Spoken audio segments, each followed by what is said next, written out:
Hey everybody, Josh the RV Nerd here with a brand new Ember model in their touring series. I had a chance to record a couple of those, and I hadn't yet got to the 26 couples camper with the big giant rear bathroom yet. And a couple of people saw it in a preview, said, Josh, I need to see your video on that because that might be the perfect couples camper for us. And I'm very confident that actually won't apply to everybody watching this, but they are doing some things here with a very familiar floor plan that nobody has ever done before. But that's really what Ember does. They take a common thing and they give it a phoenix-like rebirth and a brand new life and a brand new look and feel. So this touring model right here, you can get it in the 26RB with a fixed front bed, or you can get it in the MRB, which actually has a private front Murphy. And a private Murphy bedroom sounds totally crazy. At least it did to me until I saw it. And when I did, I went, I get it. You are onto something here. And it started to make tons of sense to me. The thing is, when I started looking at the way they did this with the new floating kind of lagoon tables beside it, I realized I don't even know, it's like a bed, it's like a den. Anybody have a den in their house that has like a sleeper sofa, like a hide-a-bed or a pull-out bed or something like that for a guest that comes over? That's sort of what it feels like, but it totally works as just a normal bedroom, but beyond that, it is carpetless, ventless flooring, hot cold camp rated, heated belly, tank heaters standard, 7-foot ceilings. And unlike the Overlands that are a little bit smaller, this does have central air to keep the whole thing evenly cooled throughout. Nice headroom in the shower with the ceiling height, big shower at that. Huge bathroom actually. If you are a larger fluffy person, you're gonna like what you find out of this. This is made heavy duty grade. You can see that crazy little gearbox off the front of this thing here. Technically an option, but pretty much every Ember you're ever going to see is going to have that on there. Available factory solar, but it does have a couple little glitches. Things that are normally symptomatic on this floor plan, like limited travel or trickier travel access. You can get to everything, but not always directly. Sharing that kind of information is what you're going to get in this video. I'm going to show you what they're doing and what your feedback has encouraged them to do. And if you like that, make sure you hit subscribe. And if you're a returning member of the RV Nerd Herd, leave me a little comment, like our video. Let's get rolling.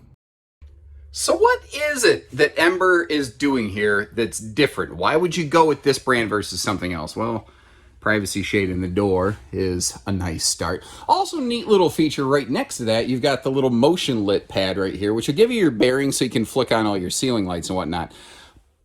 But a lot of brands have that stuff. That's nothing new. What is not necessarily new but less common, dimmable lighting is a nice little touch. Dimmable awning lighting, dimmable cabin lighting. You can do kind of the same thing with the accent lights in the bedroom. There's some nice little touch creature features like that go into this that I think is very, very cool. No vents in the flooring, no carpet whatsoever, and the slide flooring is the same variety as the main floor, although with that, I believe it's called herringbone pattern. I'm not great with my HGTV terms. I can barely spell HGTV. I got to really crank up the brain power to do it. It can sometimes look unaligned a little bit, but that's me looking for trouble with the mapping glasses. Your feedback is the reason that there's a full set of cabinets overhead here. I was personally in this same camp. I'm very glad to see this. I'm glad some other folks were right on board with that. And we're going to get to see all the storage in this RV opened up. We're going to close up the slide for road mode, all those things we normally do. We're looking at the standard booth arrangement right here, although notice how it is a no knee knocker table, which is something I really like. Most booths do not have that. It does still fold down into a sleeper, of course. There is also a table and chairs swaption. So if you don't want to feel like you're sitting in the booth at Denny's, well, you don't have to. Naturally centralized air here, and that is actually the reason that they changed the roof construction on the Tourings as compared to the Overlands. They needed a hollow roof that was able to have ducting run through it, basically. A laminated roof with the thickness they were running, it just really was not an option. There's also nice little touches like a 22-inch oven, but Rockwood and Cougar do that as well. As we go here, we're going to see a couple major differentiating factors on this that you just don't commonly find in the marketplace. One of those, when you sit right down, really becomes obvious. It has a huge ceiling. This has a 7-foot tall ceiling. Very, very few other travel trailers match that. Reflection and Eagle HT are the only two popping into my mind right now. But that's some pretty posh company to be a member of. I think that's saying something. 12-volt HD TV and soundbar combo right across from me right here, which I think is nice. And they put the TV in the middle of that cabinet instead of mounting it all the way up against the ceiling, where it becomes, you know, very hard to see for some people. Even though it's direct facing, it can still be a neck wrecker. Getting a look at my little Skechers boots down there. Those are my, you know, insole housing comfort boots for the wintertime. Mostly the insoles are there just to provide another layer of disconnect and insulation from the ground to my feet when I'm walking around, because sometimes it gets extremely cold. Currently, my feet are sweating like crazy because I didn't expect to be inside recording today, but that's really not a serious complaint here. Now, we are not cuddle compliant. But as you see, you do have theater seating right over there, straight across from the entertainment. And you've got the dual pane Euro, like Lexan windows standard on this, with the integrated day and night shades. Originally, these pulled with the night shade on top, the day shade on bottom. A lot of folks said that feels backwards to me, kind of like the entry door. Can you make the privacy shade really pull from the bottom up? So I could peek over it if I want, but from ground level, people can't really see in. And Ember said, you know what? We're going to make that happen. And something else they made happen, they really crushed the storage on this. Starting below that big refrigerator, that 12-volt fridge there. By the way, they do not offer a two-way fridge swaption. This is going to be 12-volt exclusively. They have a bonus drawer. Because they're extra tall, they had room to do that. Now, because they're extra tall, they could have a taller slide out. So they have good window coverage in the slide and big overhead storage, through the top of the slide right there. However, that being said, this RV does suffer from one I think major deficit for a lot of people. It has very, very limited campsite window coverage. That's just something that's really just a symptom of this floor plan. And, due to the way that everything kind of lays out, there's just not really a way around it. Somebody might say, well, why don't you just flip the floor plan? If you tried to do that, you can flip the kitchen, you can flip the slide, but you can't flip the entry door because this is not an Australian model. So we like to get in on this side of the RV, away from the sewer hookups, and that entry door is the reason you just can't flip-flop stuff. And that entry door, which is 3 feet long, is the reason so many RVs have very few windows over on the campsite. An extra 3 feet on an RV like this would probably yield like an extra $5,000 in cost. It's crazy how as soon as you start stretching an RV, the weight and the cost are going absolutely nuts.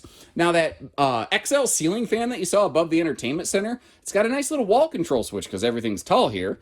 And you'll find another one of those big vent fans in the bathroom. But one of the chunks of storage I haven't shown you is this walk-in pantry-tainment with the closet rod on top. I kind of forgot to showcase that on a previous model.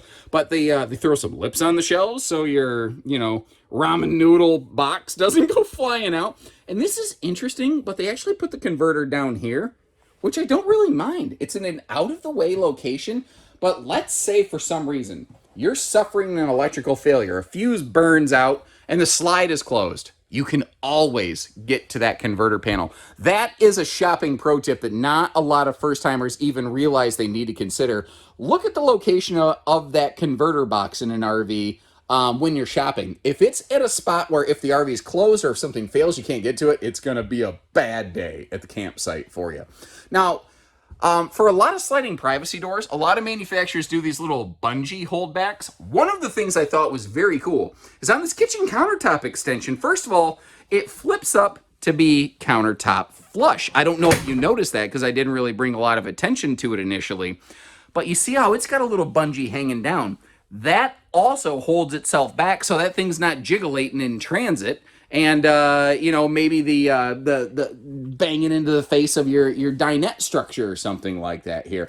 I also like the little touches they have, like even in the slide, just one switch, ease and convenient.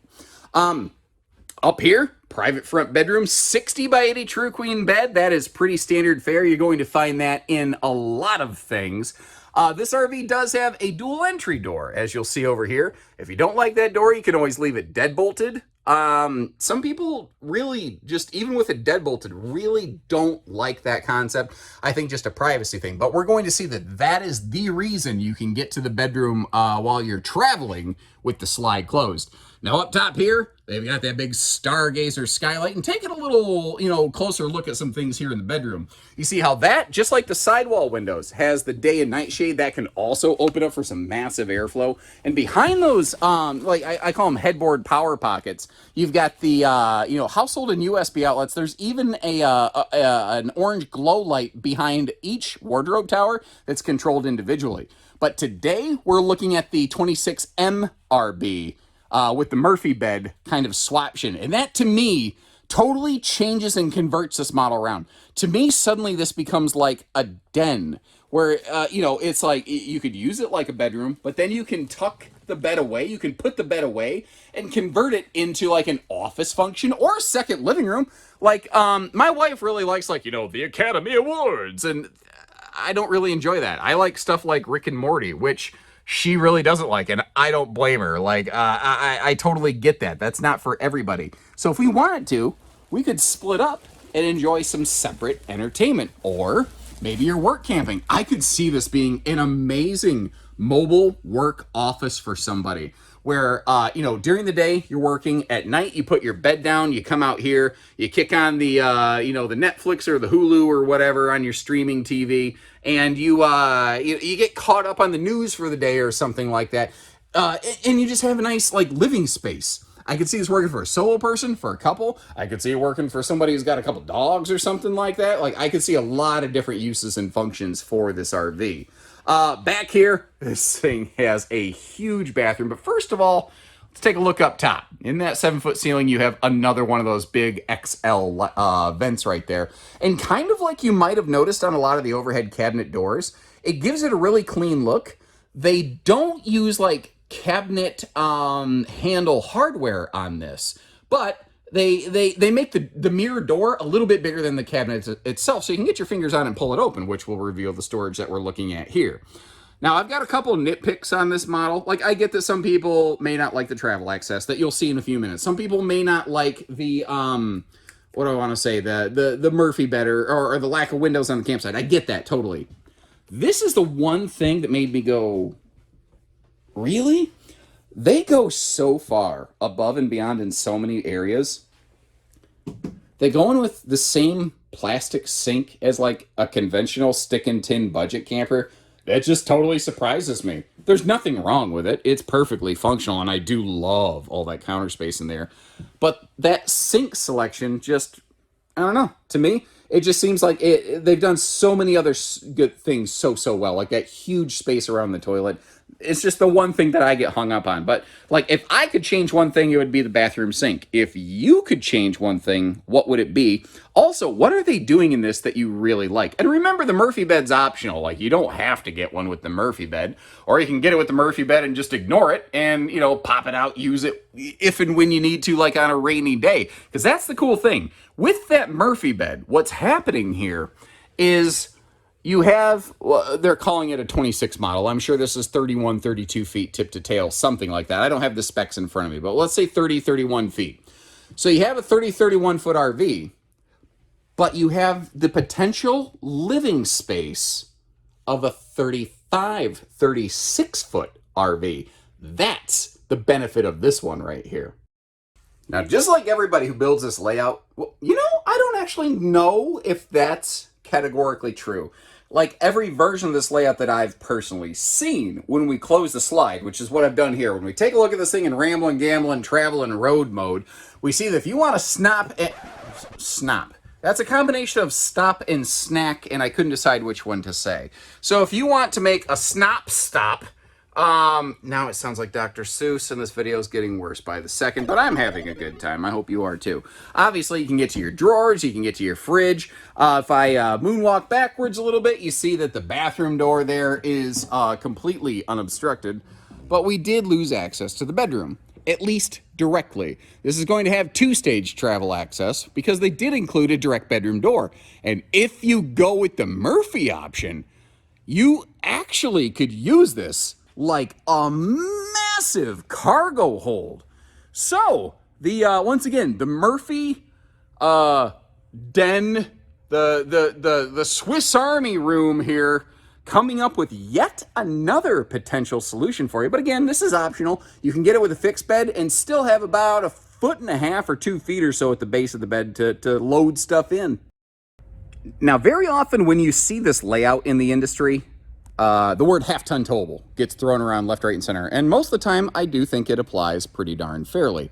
However, with this being a little bit of a bigger chunky monkey and getting a second look at the weights and measures right there, I personally think a 3/4 ton is going to be a better recommendation. I don't think you need to go diesel HD or something like that. Plenty of gas 3/4 will do well. Actually, I think a gas 3/4 is one of the more ideal vehicles pound for pound for this, because ironically, a lot of people don't realize this. They think diesel is just categorically superior in terms of its capacities every day of the week.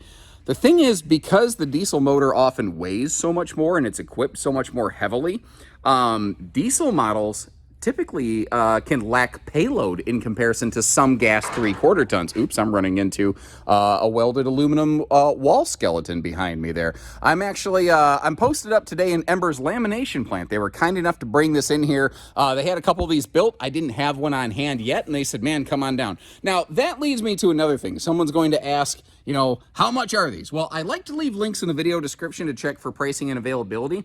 That will always show you what we have in stock and how much we're asking on a given model. And understand, between shipping distance and equipment packages, it can vary probably by up to $10,000. So the thing is, I'm getting kind of early footage of this. So when this video releases, we may not yet have any in stock. I may not have anything to show you on our website. That will heal and correct itself over time. You see the docking center, the underbelly's enclosed. You saw that little miniature drop frame up front. That's where some of that extra hitch weight is coming. We're also turn signal lighting system on the, we're also turn signal lighting? Okay, whatever. We also have turn signal safety lighting on this, and we are prepped for a full observation camera suite. That's what I was trying to say. Couldn't decide which one I wanted to say first. But if you look right up front here, you notice a couple vertical lightsaber lights. That is not part of your turn signal lighting system. That is part of a radar-assisted blind spot detector. That will ignite a bright orange that is very easy for you to see with the naked eye if somebody's in the blind spot beside, kind of behind the camper at like that funky little corner, to let you know and give you more information and peace of mind before you start changing lanes. It is a very cool thing. It is, and like, even if people are just walking around behind the camper, it will actually flip on, which I think is very cool. Speaking of that, motion lighting here in the pass-through that flips on, as opposed to being flipped off, which happens in a lot of traffic incidents, neither here nor there. Now, right there, you're looking at a 2,000-watt inverter, non-standard equipment. That is part of the 400-watt factory solar package. And actually, as long as we're talking about that, here is a little peek at it, you know, up at the roof level. A pair of 200-watt panels. Now, by default standard, this RV has no inverter, just prep, and it has no solar. That's a major difference between the touring editions right here and the Overlands. There's plenty of people who, especially here in the Midwest, a lot of park camp people in the Midwest who just, they don't need solar. They just don't. They park camp almost exclusively. I'm pretty much one of those. I like solar. I don't need it. The way that I camp, I need 0 watts of solar. It is not a requirement for me. I don't mind it, though. It does help keep the battery alive better. Notice that you've got those little drop-down steps right there to help keep that front step system also stable. And this model, they did a good job of really giving us a big awning. A lot of the Embers are a lot smaller in size. This is one of their biggest models currently, not the biggest, but close. And it gives us some awesome, awesome awning space. Goodyear Endurance radials, as opposed to Goodyear Wranglers. And this is a torsion suspension as opposed to a trailing arm suspension like you might find on the Overlands. The difference here is this is a little bit more tuned for highway and road use and not really intended for things like off-pavement use. That's kind of the difference between the Tourings. If you want to be on the road and moving and grooving, that's where this brand comes in right here.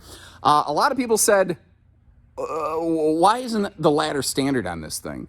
And Ember said, you know what, you got a point. And they just made it standard. Like, technically, the gearbox up front is optional. I'm pretty sure that'll end up becoming a standard item, though. Along with your Goodyears, You also have tire pressure monitoring. So you don't have to get out at the truck stop and, club thump the tires to see if they have air in them or not. You can get like real-time live updates streamed right to your phone with that thing. I think that's very cool. And also based on your feedback, that camp kitchen, also optional. Not a forced item anymore from Ember. If you don't want that there and you just want storage, they do offer that as well. On the back here, you also have reverse travel lighting. You have a full bumper and an accessory hitch instead of one or the other. And what's really cool here is they use like an Eternabond tape at all of their seams instead of a butyl tape. And if you know anything about RV construction, you know that stuff is far better and longer lasting. It's also not the cheapest option to build something, but very little of this RV was done with the budget factor in mind. Again, that bathroom sink is one of the only really glaring items to me. Now, I mentioned the blind spot assist. To the left of that signal right there, that is your blind spot assist sensor right there, that black little box sticking out. Now, for stability, these absolutely nail it. You've got the LCI quick drop stabilizer right here, which basically has a second arm for extra stability built into it so the thing doesn't wiggle around. Now, one thing I do want to mention, just to be fair, a little bit of a bummer, you do have two-stage sewer outlet. You have a black and a gray back here, and then in front of the tires, but thankfully not under the slide out, so you don't got to go crawling through, I don't even want to guess what, on the ground. You can just reach down and pull the valve open.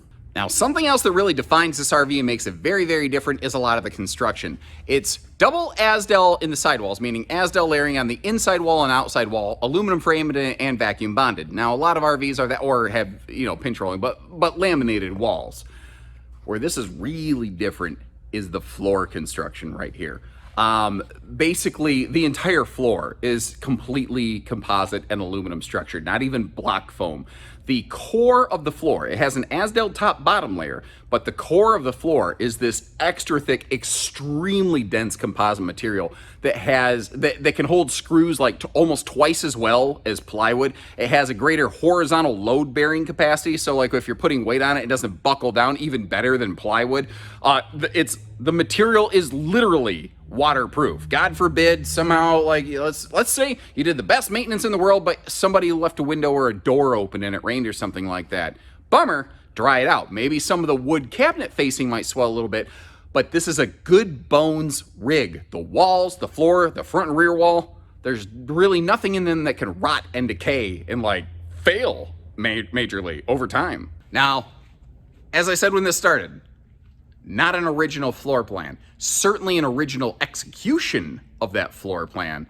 But maybe you don't need all this. Maybe you're like, that's all well and good, but I don't need all that. I'm gonna leave you some links in the video description. You have so many other builders in the industry make this layout. I haven't even covered all of them, and I've been doing this for years and years. There's just so many. The good news is you have some serious options. This is probably going to be one of the heaviest. It'll probably be one of the most expensive who makes this floor plan, but it's arguably going to be one of the most flexible, functional, and highly featured versions of that you're going to see out there. And with things like that crazy core composite floor, something that should hold up for a long time.